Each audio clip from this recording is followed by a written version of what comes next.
Let's head out to my first big commission and hopefully not my last. So I was given a particular room and told to do a Dragon Ball Z theme with no specifications, so I pretty much had freedom to do whatever I wanted. Unfortunately for me, I could not get a hold of a projector in time and ended up stuck with the ever so famous grid method. But thank God to my big giant brain, I came up with a simple solution, which was just to stick some pins into the wall and then wind some yarn around so that I can just remove the grid afterwards rather than having to erase the whole thing. My original plan was to just paint everything since that's all I'm familiar with, and that's how I actually started. It was probably one of the most time-consuming things you could honestly do, and I soon realized no way I'm painting these walls like that. Lucky me though, they actually had provided me with high-quality spray paint, so I gave it a try.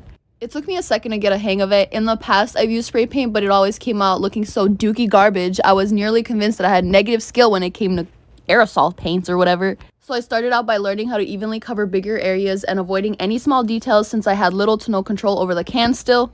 And then I attempted to learn to apply a gradient smoothly, which to no surprise was the hardest shit I've ever done. Alright, now let's talk about color scheme. I did not plan it, and that's why Vegeta's outfit doesn't match the symbol on his head, but it looked pretty cool regardless, so I left it. I was pretty much told to just make everything as bright and colorful as possible, so that's what I was doing. For the outline, I used watered down acrylic paint and a round brush because I will never trust myself with anything else. Anytime I make a mistake, I run for my sponge. I swear it saved my life because once the spray paint color is on, it is there forever. This entire project was all just one big learning experience for me. The fact that I was practically forced to pick up a new medium and skill was just a little intense, but also something that I've been dying to do.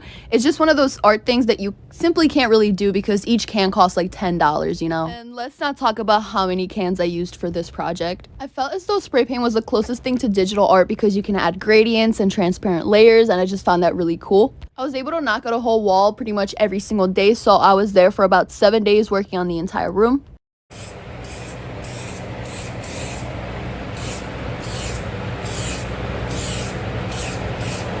Okay, last but not least, I did the Shenron on the last wall, and I actually did not film like half of it because it was pretty difficult to do. And by difficult, I mean it was just a big ass wall. Like, it was a lot of work, so you know.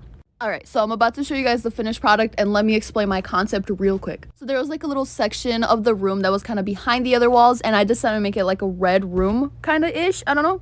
And I did want to mention that I only had one little bar to light up the entire room, so this is not the full effect of the mural. There's going to be way more lighting in here, and it's going to be extremely bright. But, I mean, that one bar was able to illuminate the entire fucking room, so can you imagine once the lighting is completely set up and the ceiling is changed, the carpet is glow in the dark? Oh, I cannot wait to see it. And if you want to see this in real life, you can definitely follow them on Instagram for whenever they decide to release the information, but I can't right now, so